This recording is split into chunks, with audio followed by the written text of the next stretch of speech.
Okay, question पूछा गया है भाई। एक्चुअल में क्वेश्चन बहुत लंबा है, शॉर्ट में समझा दे रहा हूँ। ये एक भाई है, ये 17 साल के हैं और 43 किलो इनका वजन है। और पिछले साल इनका एक्सीडेंट हो गया था, सो उसकी वजह से ये जिम नहीं जा सकते। और इनका कहना है कि मैं बस पुशअप्स, स्क्वाट्स और जो 3 kg के डंबल्स हैं इनके पास, उससे ये 20 से 25 रैप एक्सरसाइजेस टाइप कर लेते हैं घर में ही। तो क्रिएटिन इनको लेना चाहिए या नहीं? और उन्होंने ये भी पूछा है कि पुशअप्स के रैप्स ज़्यादा लगाने से इनके मसल्स गेन होंगे या नहीं। सबसे पहले तो इसकी बात करेंगे, जो आपका एक्सीडेंट हुआ था लास्ट टाइम, उसकी वजह से आप जिम नहीं जा सकते, ऐसा कुछ भी नहीं है। अगर आपकी बॉडी का जो भी पार्ट डैमेज है, कोई बात नहीं, रिकवर हो चुका है प्रॉपर, तो आप उस पर लोड डाल सकते हो। ऐसा कुछ नहीं है कि अगर आपका कोई एक्सीडेंट हो गया तो आप जिंदगी भर के लिए कुछ नहीं कर सकते। किस डॉक्टर ने बोल दिया आपको? बहुत ऐसी कम कंडीशंस होती हैं जिनमें बॉडी डैमेज होने के बाद उस पर लोड नहीं लिया जा सकता। ओके, आज से 3 महीने पहले या 4 महीने पहले, अगस्त या सितंबर की बात है, उसमें क्लाइंट्स को मैं पीटी दे रहा था। उसकी जो अल्ना बोन है, जो आपके कलाई में रहती है अंदर की साइड, उसमें फ्रैक्चर आ गया था। तो क्या हुआ, वो बाद में सही हो गई और देन थोड़ा थोड़ा उस पर लोड डालकर हैवी वेट की साइड हम चले गए। सो इस तरीके से आप अपनी एक्सरसाइज में लोड बढ़ा सकते हो। बस ध्यान रखना, अगर आप कुछ इस टाइप्स की कंडीशन से गुजर चुके हो तो किसी ट्रेनर को हायर कीजिए, या कोई ऐसा ट्रेनर हो जो ऐसे लोगों को ट्रेन कर चुका हो जिन लोगों के इस टाइप के फ्रैक्चर थे या कोई ऐसी प्रॉब्लम थी जिसमें एक्सीडेंट में उनकी बॉडी डैमेज हो गई और देन रिकवर करने में और उसके बाद नॉर्मल सिचुएशन पर लाए हो, तो आप उसके पास जा सकते हो। सो ये है सबसे सेफ तरीका आगे बढ़ने का। और मैं आपको एक और एग्जांपल देना चाहता हूँ।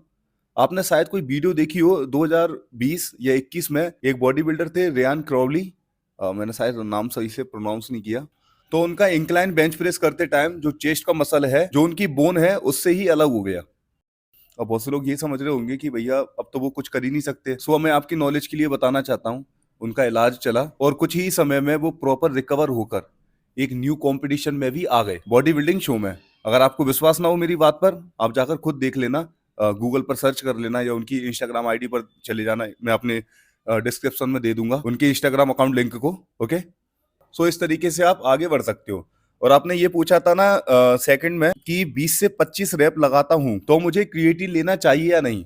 देखो, मैं आपको पिछली वीडियोस में भी, बहुत पिछली वीडियोस में भी ये बता चुका हूं कि अगर आपको एक्स्ट्रा एनर्जी की जरूरत पड़ रही है अपनी बॉडी में एक पुश करने के लिए, तो आप क्रिएटिन को ऐड कर सकते हो। अदरवाइज आपको क्रिएटिन को ऐड करने की बिल्कुल भी जरूरत नहीं है।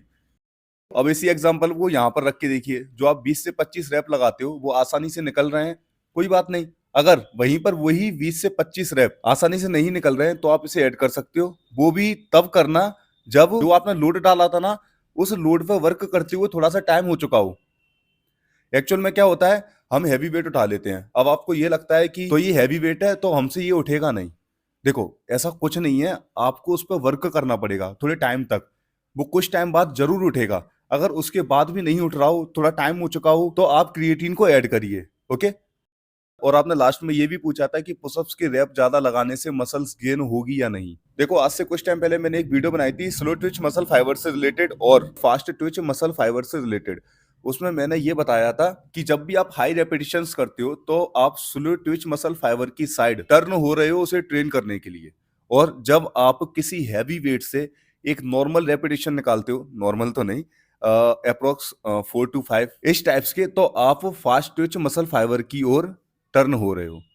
अब इन दोनों मसल फाइबर को हमें ट्रेन करना पड़ेगा, क्योंकि स्लो ट्विच एक ऐसा मसल फाइबर है जो आपको किसी वेट को ज्यादा से ज्यादा रैप निकालने के लिए हेल्प करता है। या ऐसे समझ लीजिए, किसी वेट को ज्यादा लॉन्ग टाइम तक उस वेट को होल्ड करने में, उस वेट को मूव करने में आपकी हेल्प करेगा।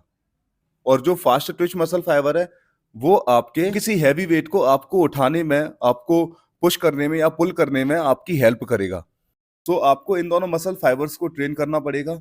ओके, दोनों कंडीशंस को अचीव करने के लिए, जो कि मैंने अभी आपको बताई है। और मैं चाहता हूं आपकी स्क्रीन पर जो थंबनेल शो हो रहा है, इस वीडियो को आप जरूर देखिए। आई बटन पर भी मिल जाएगी, इन कार्ड में भी मिल जाएगी और डिस्क्रिप्शन में भी। इससे आपको काफी कुछ क्लियर हो जाएगा। और आपने जो अभी 3 घंटे पहले एक ये बोला था कि भाई आप मेरे क्वेश्चन का रिप्लाई नहीं करते हो, इसके पहले भी मैंने 2 से लेके 3 क्वेश्चंस को आपसे पूछा था।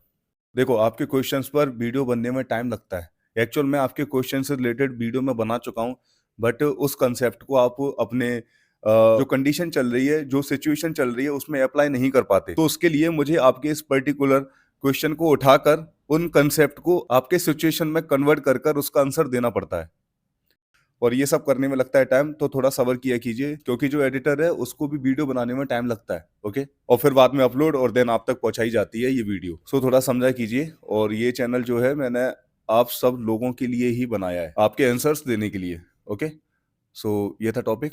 आई होप आपको अच्छे से समझ में आया होगा, और आपने जो मेरी इतनी देर तक बात सुनी उसके लिए थैंक यू।